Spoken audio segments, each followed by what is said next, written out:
Bismillahirrahmanirrahim. Alhamdulillahi hamdan katsiran tayyiban mubarakan fihi kama yuhibbu rabbuna wa yarda, amma ba'd. Kaum muslimin, kaum muslimat rahimani wa rahimakumullahu jami'an. Sebelum saya mulai kajian, saya mau mengingatkan kemarin di depan anak-anak, ya, kisah siapa kemarin? Yang penuntut ilmu itu? Taib, itu kisah yang lemah, yang tidak sahih. Jelas bukan cerita yang sahih, bukan cerita yang benar. Karena syekh yang saya baca ternyata keliru. Bukan dari kalangan ahlus sunnah, tapi sufi, tasawuf, yang seorang tidak boleh bermudah-mudah untuk mengambil riwayat dari mereka. Meskipun sebagian para ulama silang pendapat apakah boleh mengambil riwayat dari ahlul bid'ah, yang rajih boleh mengambil riwayat hadis dari ahlul bid'ah dengan catatan sidqul lahjah, lisannya jujur. Tapi untuk lebih selamat, kita cari dari kalangan ahlus sunnah yang terkenal dengan kejujurannya. Karena itu saya rujuk daripada kisah kemarin, ya, saya dapat dari teman saya. Kemudian saya asal lihat, kemudian ternyata di bawahnya baru dikasih tulisan bahwasanya itu adalah hal yang keliru, tidak benar. Allahul musta'an.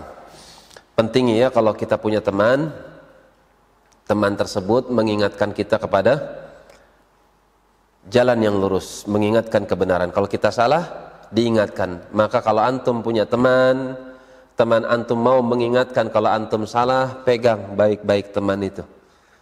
Teman itu pengen memberikan manfaat buat antum. Teman tersebut nggak pengen kalau antum itu celaka, karena itu antum diluruskan. Walhamdulillah, alladzi bi ni'matihi tatimmus shalihat. Taib, kaum muslimin, kaum muslimat rahimani wa rahimakumullah, sebagaimana yang sudah-sudah, ya, setiap hari Sabtu dan Ahad, dan insyaallah untuk besok Ahad Masjid Nurul Islam membuka ta'lim secara umum, ya. Pada hari Ahad kita awali ba'da maghrib, yang harusnya mungkin di Masjid Agung bersama Al-Ustadz Johari, cuma karena masih pandemi dan sebagian masjid belum ada yang buka, sementara kita di Boyolali Masjid Nurul Islam termasuk masjid yang telah mendapatkan rekomendasi dari pemerintah setempat, rumah ibadah aman dari COVID-19 insyaallah ta'ala. Harasahullah, semoga Allah menjaga masjid ini dan juga para jemaahnya, Allahumma amin. Taib, kita lanjutkan kisah Ibrahim alaihissalam. Di sini Al-Imam Ibnu Katsir rahimahullahu ta'ala membawakan kisah dari surat Al-Anbiya. Iya, betul nggak? Betul. Pekan kemarin aja antum nggak hadir, kok betul-betul aja antum. Betul nggak, Wan? Nggak tahu juga. Kemarin seingat anak itu surat Al-An'am. Itu surat Al-An'am. Cuman anak diragukan apakah sudah sampai selesai pembacaan atau baru sampai ayat yang terakhir yang kita baca, ayat yang ke-82. Ayat yang ke-82 dari surat Al-An'am itu anak diragukan, saya diragukan apakah sampai situ atau sudah habis. Ya, kita anggap aja sudah sampai ayat yang ke-82. Kalau sudah dibaca nggak apa-apa, kita murojaah aja. Itu ucapan Allah Subhanahu wa taala, alladzina amanu wa lam yalbisu imanahum bidzulmin ulaika lahumul amnu wa hum muhtadun. Orang-orang yang beriman, setelah mereka beriman enggak dicampur keimanannya dengan kesyirikan, ulaika lahumul amn, mereka itu adalah orang-orang yang aman di dunia dari kesyirikan, aman dari kesesatan, aman daripada azab qabr ketika di barzakh, dan aman daripada azab Allah ketika hari kebangkitan. Wa ulaika humul muhtadun atau wahum muhtadun, dan mereka adalah orang-orang yang mendapatkan bimbingan di dunia, di barzakh, dan juga di hari kiamat. وَتِلْكَ حُجَّتُنَا آتَيْنَاهَا إِبْرَاهِيمَ عَلَى قَوْمِهِ نَرْفَعُ دَرَجَاتٍ مَّن نَّشَاءُ إِنَّ رَبَّكَ حَكِيمٌ عَلِيمٌ. Demikianlah kami ajarkan Ibrahim, kami tegakkan hujjah atas Ibrahim alaihissalam, kami ajarkan beliau. Ala qaumih, Ibrahim kami ajarkan hujjah, dan Ibrahim menegakkan hujjah di tengah-tengah kaumnya. Narfa'u darajatin man nasya, demikian kami angkat derajat orang-orang yang kami kehendaki. Sesungguhnya Tuhanmu ya Muhammad sallallahu alaihi wasallam hakimun alim, maha bijaksana dan maha mengilmui segala sesuatu. Wa mahlul babil, sampai ucapan Imam Ibnu Katsir rahimahullahu taala, saya baca dalam kitab Qasas Al-Anbiya. Di kitab saya 180 atau 173. Halaman 173, kitab aslinya. Kata beliau, wa amma ahlu Babil, adapun penduduk Babil, Babilonia ya, Irak. Irak itu negeri tua. Irak, Yaman itu negeri tua. Arab Saudi belum ada. Irak sudah ada. Arab Saudi belum ada, Yaman sudah ada. Itu negeri-negeri tua ya. Adapun mereka penduduk Babilonia, maka mereka adalah para penyembah berhala-berhala. Wa humul ladzina nadharahum fi ibadatiha wa kasriha alaihim. Mereka ini adalah orang-orang yang didebat oleh Ibrahim akan peribadatan yang mereka kerjakan, bahkan Ibrahim menghancurkan berhala. Jadi berhala yang dihancurkan oleh Ibrahim alaihissalam adalah berhalanya orang-orang Babilonia. Orang mana Babilonia? Orang mana? Irak. Wa ahannaha baina budlaniha. Ibrahim alaihissalam melemahkan hujjah mereka dan mematahkan hujah mereka dan menampakkan kebatilan daripada apa yang mereka kerjakan. Kama qala ta'ala, sebagaimana firman Allah subhanahu wa ta'ala dalam surat Al-Ankabut. Dalam surat Al-Ankabut, setelah itu baru surat Al-Anbiya. Wa qala innama takhadtum min dunillahi awthanan mawaddata bainikum fil hayatid dunya. Hanya saja yang kalian jadikan sebagai Tuhan selain Allah. Harusnya kau jadikan Tuhan itu Allah, harusnya yang kau sembah itu Allah, tapi ternyata kau jadikan Tuhan juga selain Allah. Kau beribadah juga kepada selain Allah. Ibrahim mengatakan, wa qala innama takhadtum min dunillah, segala sesuatu yang kalian jadikan selain Allah sebagai sesembahan kalian, authanan, dari arca-arca, mawaddata bainikum fil hayatid dunya, itu sebagai mawaddah. Perhatikan ya, penyembah berhala menyembah kepada berhala. Seperti apa penyembahan yang mereka lakukan? Mereka menyembah berhala dengan penuh cinta. Antum menyembah Allah, bukan menyembah berhala. Antum menyembah Allah Azza wa Jalla, penguasa langit dan bumi, bukan menyembah berhala. Antum harus mengalahkan mereka. Mereka beribadah kepada berhala, membangun ibadah tersebut di atas cinta. Loh, kenapa Anda sebagai seorang muslim, ketika Anda sujud, ketika Anda ruku, ketika Anda beribadah kepada Allah, kenapa tidak dibangun di atas cinta? Ada yang salah dengan Anda kalau begitu. Kalau mereka orang-orang kafir musyrik saja beribadah kepada patung, beribadah kepada batu, beribadah kepada kayu, mereka bangun ibadahnya di atas cinta. Lah antum mengharapkan sesuatu yang real, yang ada, fakta, surga di sisi Allah ada. Suatu hal yang pasti dijanjikan bagi mereka para muwahhidun, orang-orang yang mengesahkan Allah di dalam peribadatan. Tapi kenapa ketika antum merasa seorang muwahhidun, seorang yang bertauhid, mengikhlaskan peribadatan hanya kepada Allah, tapi kadang terluput ada cinta di dalam hati ketika dia sedang beribadah? Kalau antum beribadah dan antum tidak mendapati adanya rasa cinta kepada Allah, maka perlu dikoreksi hati antum. Tapi kalau antum bangun ibadah di atas cinta dengan penuh kekhusyuan, antum akan merasakan nikmat, berlezat-lezat dengan ibadah tersebut. Sepertiga malam betul ngantuk berat, tapi ketika dia tahu bahwasanya Allah itu turun ke langit dunia, Allah itu menawarkan ampunan, Allah itu menawarkan pengabulan doa, Allah itu memberikan rahmat buat orang-orang yang memintanya. Apabila antum sadar, maka yang ngantuk seberat apapun itu akan bisa dikalahkan. Apa sebabnya? Karena dia mengharapkan sesuatu yang dia cintai kepada yang dia cintai. Ada yang ngebel telepon antum,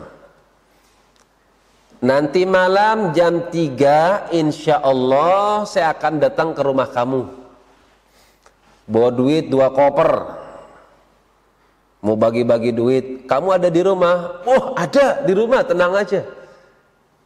Apa yang antum lakukan? Pasang weker, iya nggak? Pasang weker jam 3. Ada tamu mau datang. Siapa tamunya?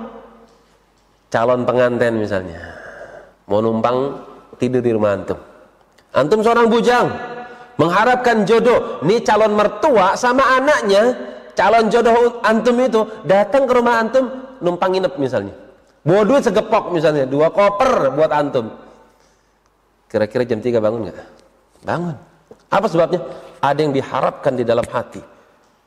Lah, sepertiga malam terakhir yang datang bukan makhluk. Yang menawarkan sesuatu yang antum harapkan itu bukan makhluk tapi Allah Subhanahu wa ta'ala. Dia tawarkan rahmatnya, dia tawarkan ampunan, dia tawarkan pengabulan doa. Tapi kadang kita terlelap dengan tidur kita. Apa sebabnya? Kurang adanya rasa cinta di dalam hati kita kepada Allah Subhanahu wa ta'ala. Karena itu jamaah rahimani wa rahimakumullah jami'an, kalau mereka kaum musyrikun beribadah kepada Allah dengan cinta, maka ketahuilah, walladzina amanu asyaddu hubban lillah. Allah kabarkan, adapun orang-orang yang beriman, asyaddu hubban lillah, kecintaan mereka terhadap Allah lebih dahsyat dibandingkan kecintaan kaum musyrikin kepada Allah. Mengalahkan kecintaan kaum musyrikin kepada berhala-berhala mereka. Kata Ibrahim alaihissalam, qala innama takhadtum min dunillahi awthanan mawaddata bainikum fil hayatid dunya. Hanya saja yang kalian jadikan sebagai Tuhan selain Allah tentunya. Berhala-berhala yang kalian ibadati, mawaddatan bainikum, yang kalian bangun ibadah tersebut di atas cinta sebagian kalian dengan sebagian yang lain, tapi cuma sebatas kehidupan dunia. Memangnya kenapa? Tsumma yaumal qiyamati yal'anu ba'dukum bi ba'din. Karena nanti pada hari kiamat para berhala-berhala tersebut, tsumma yaumal qiyamati yaghfuru ba'dukum bi ba'd wa yal'anu ba'dukum ba'dha.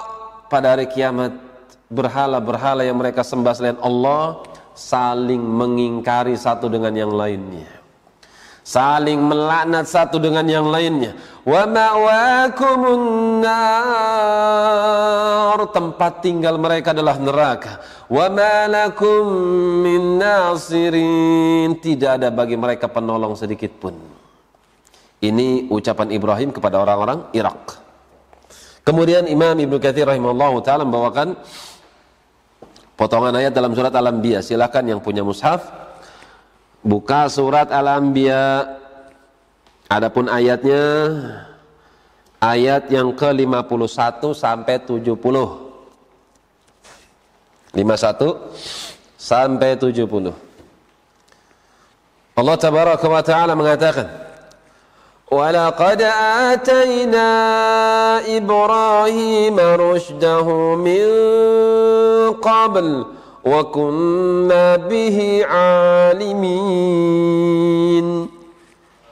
kami telah memberikan kepada Ibrahim rusydahu, bimbingan min qabl, sebelum dia masuk usia dewasa. Dari kecil sudah kenal Allah, sejak dini sudah kenal tauhid. Sebagaimana pembahasan yang lalu, tugas orang tua itu mengajar anak-anaknya untuk cinta ilmu.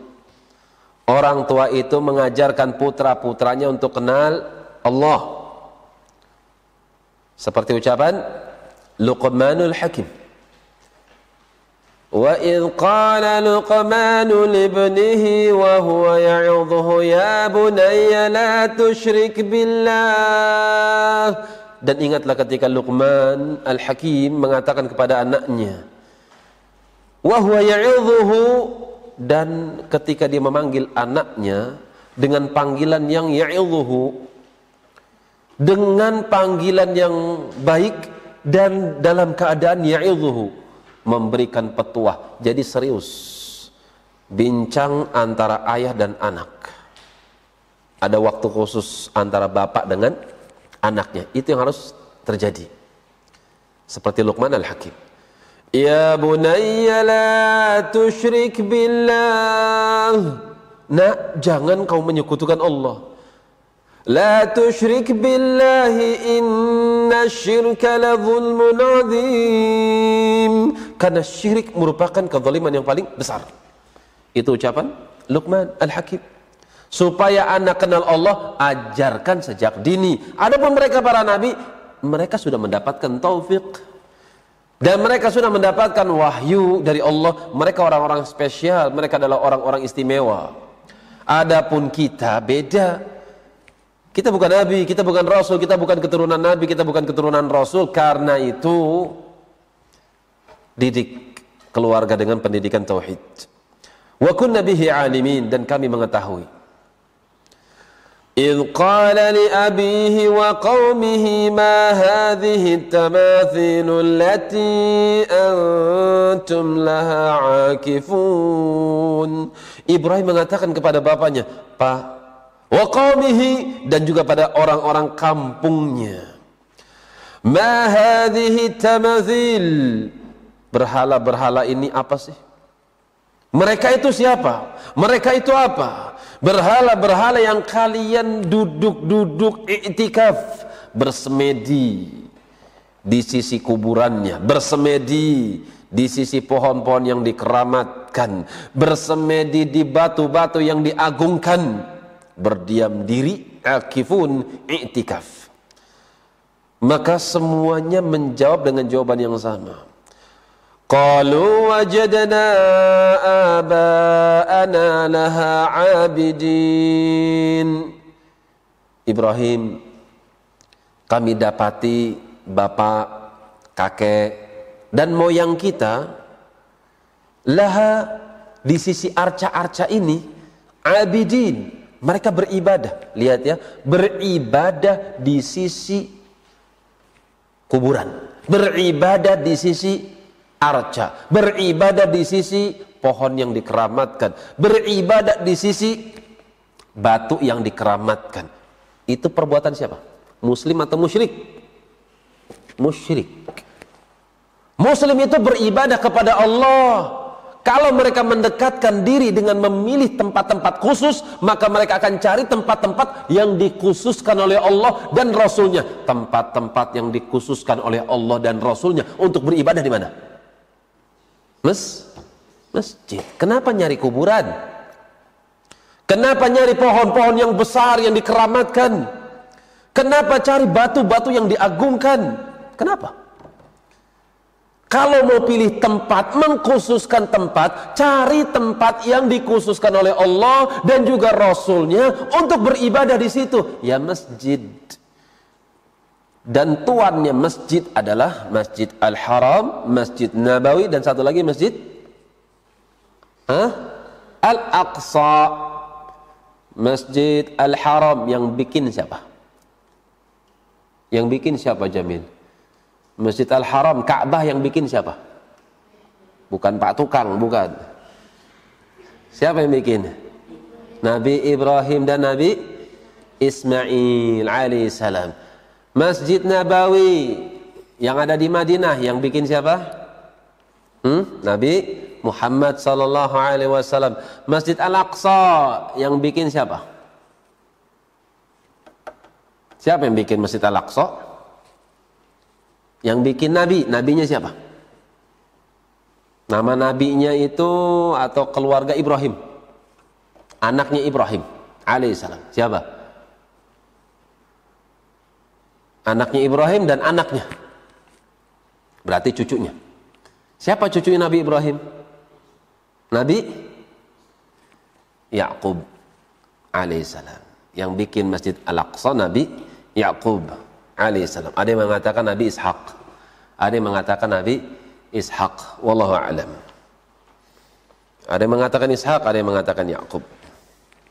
Adapun Sulaiman alaihissalam bukan membuat Masjid Al-Aqsa tapi merenovasinya, melebarkannya. Kembali kepada tema, yakni kalau mau mengkhususkan tempat ibadah, maka carilah tempat ibadah untuk mendekatkan diri kepada Allah ke tempat-tempat yang dikhususkan oleh Allah dan Rasulnya. Ternyata tempat-tempat yang dikhususkan oleh Allah dan Rasulnya secara umum ya masjid. Maka semuanya ketika ditanya sama Ibrahim, Ibrahim tanya sama bapaknya, Pak, kenapa kok nyembah arca? Pak, kenapa kok nyembah berhala? Jawabannya apa? Kami dapati bapak kami, nenek kami, kakek kami, nenek moyang kami, bukan nenek moyang ya. Semuanya beribadah di sisi kuburan ini, beribadah di sisi batu, beribadah di sisi benda-benda yang dikeramatkan. Jadi bukan perintah Allah. Maka Ibrahim alaihissalam mengatakan, Qala laqad kuntum antum wa aba'ukum fi dhalalin mubin. Oh, kalau begitu sungguh kalian, kuntum antum. Itu ada maknanya ya. Pengulangan kuntum antum. Dhamir kuntum antum disebut lagi dhamirnya. Artinya sungguh benar-benar kalian ini. Itu artinya. Wa aba'ukum, dan bapak-bapak moyang kalian fi dhalalim mubin, betul-betul berada di atas satu kesalahan yang sangat nyata. Berani ya? Masya Allah. Ini dakwah kayak gini, berani.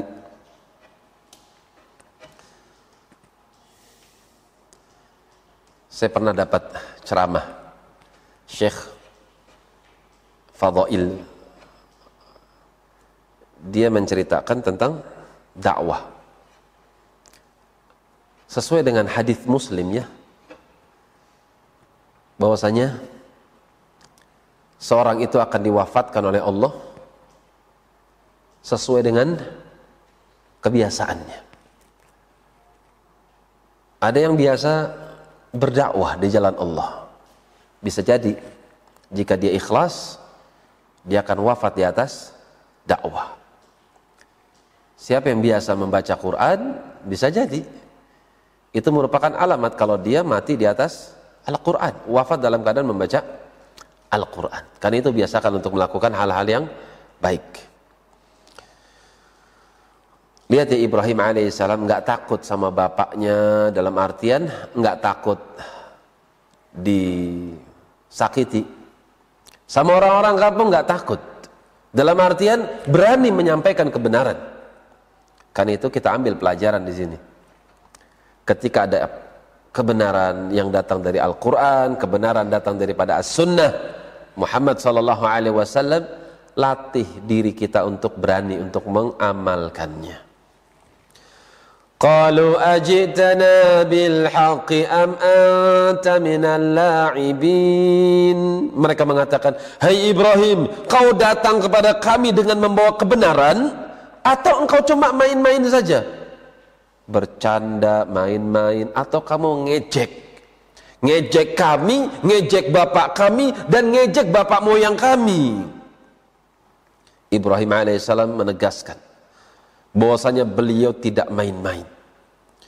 Beliau langsung terangkan, qala bal rabbukum rabbus samawati wal ard. Bahkan Tuhan kalian yang harusnya kalian menyembahnya Rabbus samawati wal ard, adalah pencipta langit dan juga pencipta bumi. Ibrahim tidak mengatakan qala bal rabbukumullah, tidak. Ibrahim alaihissalam tidak mengatakan Tuhan kalian adalah Allah, tidak. Tapi Ibrahim mengajak mereka untuk berpikir sesuai dengan ayat sebelumnya ya, ayat 50. Walaqad ataina Ibrahima rusydahu. Ini masih pemuda beliau. Kami telah berikan kepada Ibrahim alaihissalam rusydahu, bimbingan kepada beliau min qabl, sebelum masuk usia dewasa. Berani dialog. Lihat ya, ngajak berpikir. Qala ba rabbukum rabbus samawati wal ard. Bahkan Tuhan kalian itu, Ibrahim mengatakan apa? Bukannya Allah, bukan.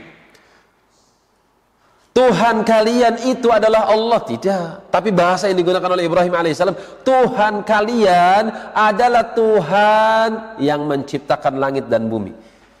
Ini mengajak mereka berpikir yang berhak disembah adalah yang bisa menciptakan. Yang bisa menciptakan langit dan bumi itu yang berhak diibadati. Yang gak sanggup menciptakan langit dan bumi sama sekali gak berhak untuk diibadati. Loh, kenapa diibadati? Gak sanggup berarti lemah. Sesuatu yang lemah ya jangan disembah. Gak layak untuk disembah, gak layak untuk diibadati. Yang layak untuk diibadati adalah yang maha kuasa, yang kalau kita butuh dengan kekuasaannya dia pasti mampu untuk memberikan bantuan, kan gitu. Karena itu Ibrahim mengajak mereka untuk berpikir. Qala bar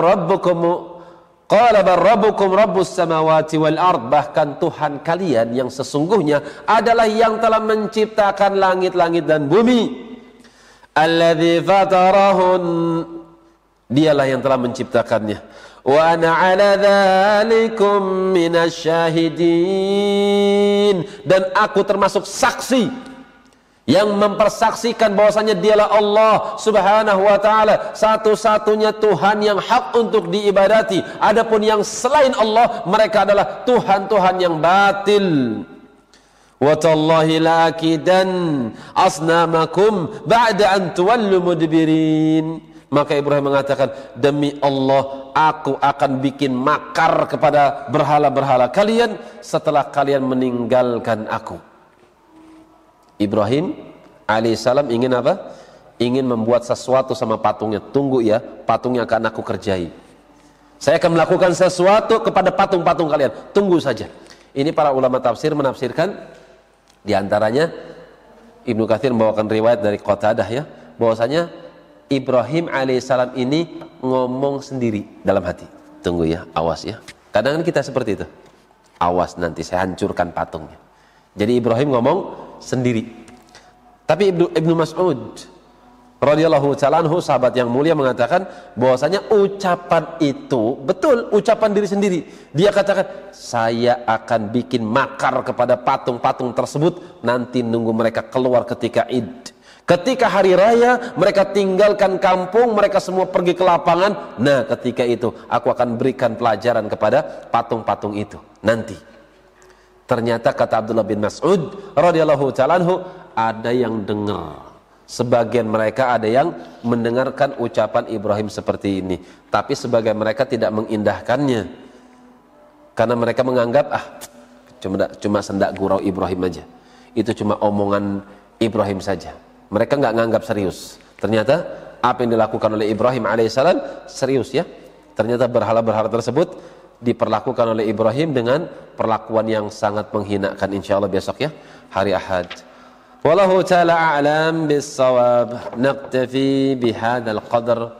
Sanwasil darsana ghadan insyaallah ta'ala. Subhanakallahumma wa bihamdik asyhadu an la ilaha illa anta astaghfiruka wa atubu ilaik. Tafadhalu. Barakallahu fikum.